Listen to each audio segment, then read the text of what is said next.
ল্যাপটপের ডিসপ্লের লাইনে মানে রিবনের লাইনে একটা কমন প্রবলেম হয়, কম বেশি সব ল্যাপটপে হয়।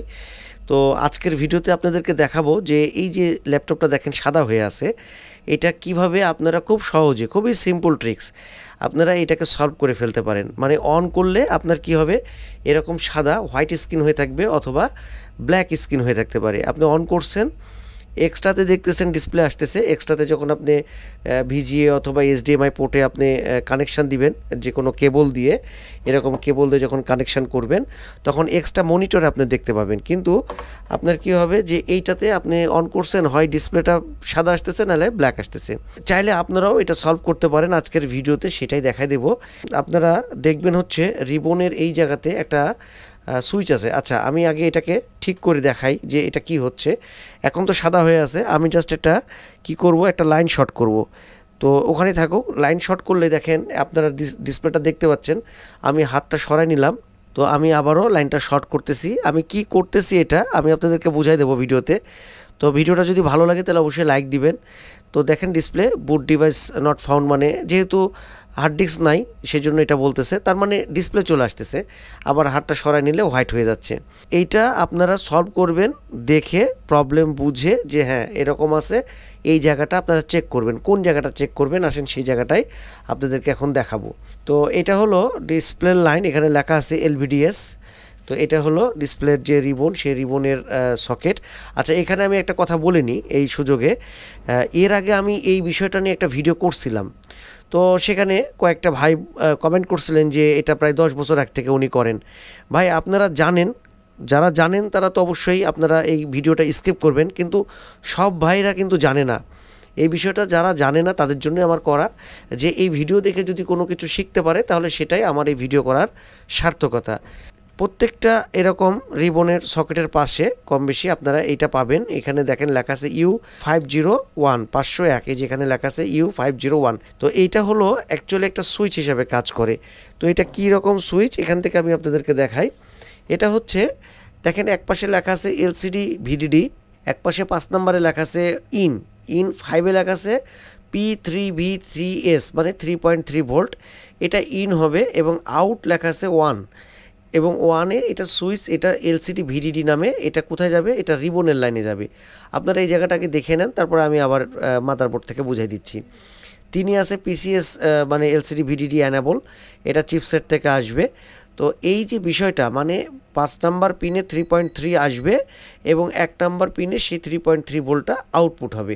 এবং এই আউটপুটটা যদি আমি চেক করাই, ঠিক এভাবে একটু ধরো আমি দেখাই দিই যে এটা কোথায় যাচ্ছে। দেখেন এই এলসিডি ভিডিডিটা, এই লাইনটা কিন্তু সরাসরি চলে যাবে আপনার, এই দেখেন এটা হলো কানেক্টার। কোন কানেক্টার, যে ডিসপ্লের যে কানেক্টার, সেই কানেক্টারটা হলো এইটা। এখানে সবগুলো কানেকশান কোন কোন পিনে কোন কাজটা হয় সব কিছুই এখানে কিন্তু লেখা আছে। তার মানে এই যে এই কানেক্টারটা হলো এইটা, যেটা আপনাকে মানে ডায়াগ্রামে দেখালাম, এটা হলো সেই কানেক্টারটা। তো এই কানেক্টারের কোন পিনে মানে কোন পিনে কত ভোল্টেজ থাকবে অথবা কোনটাতে কি চেক করবেন সেটা আপনারা এখান থেকে দেখতে পাবেন। তো আপনারা ডায়াগ্রাম দেখবেন, ডায়াগ্রাম দেখার পরে কি করবেন, এখান থেকে মিলিয়ে মিলিয়ে আপনারা সেই পিনগুলোতে দেখবেন যে সেই ভোল্টেজটা আছে কিনা। যদি কোনো ভোল্টেজ মিসিং থাকে তাহলে সেক্ষেত্রে সেই ভোল্টেজটা কেন আসতেছে না এবং সেই ভোল্টেজটা না আসলে কি প্রবলেম হবে সেটা আপনারা কি করবেন, ট্রেস আউট করবেন যে না ঠিক আছে এই ভোল্টেজটা না থাকলে কি প্রবলেম হতে পারে। তো এলসিডি ভিডিডি না থাকলে আপনার কি হবে, লেখাটা হয় ব্ল্যাক স্ক্রিন হয়ে থাকবে অথবা এরকম হোয়াইট স্ক্রিন হয়ে থাকবে, মানে আপনার লেখাটা আসবে না। আমি আবারও একদম দেখা দিচ্ছি যে এখন আমি যেই শর্টটা করতেছি অ্যাকচুয়ালি সেটা আমি ওই জায়গাটায় যাই। এই যে এটা সুইচ U501, এই 501-এর আমি কি করতেছি 5 আর 1 হলো শর্ট করে দিচ্ছি। আপনারা ওইদিকে দেখেন আর এদিকে ডিসপ্লেটাও আপনারা দেখতে পাবেন। আমি যখন এটা শর্ট করে দিচ্ছি তখনই কিন্তু ডিসপ্লে চলে আসছে। আমি এখন শর্ট করে রাখছি 5 আর 1। এখন এই পিনটা আপনারা বুঝবেন কি করে, এখানে দেখেন একটা ডট দেওয়া আছে, এই ডট মানে হচ্ছে 1। তো 1 2 3, তারপরে ওই পাশ থেকে 4 এবং এ পাশে হলো 5। তো 5 আর 1 যদি শর্ট করে দেওয়া যায় তাহলে কিন্তু এই প্রবলেমটা সহজে সলভ করা যায়। তো এইভাবে আপনার যে কোনো যদি প্যানেলে এরকম সমস্যা হয় তা আপনারা অন্ততপক্ষে এই লাইনটা একবার চেক করে দেখবেন যে আপনার এলসিডি ভিডিডিতে 3.3 ভোল্ট আসতেছে কিনা। এটা অনেকটা বেঁকে যাচ্ছে, আমি এটা একটু সোজা করে নিই। তো এলসিডি ভিডিডিতে যদি এই ভোল্টেজটা না আসে, আচ্ছা আমি একটা কাজ করি, এটা একবারে বন্ধ করে দিই, এটাকে একটু নামাই দিচ্ছি, আমার এটা দরকার নাই।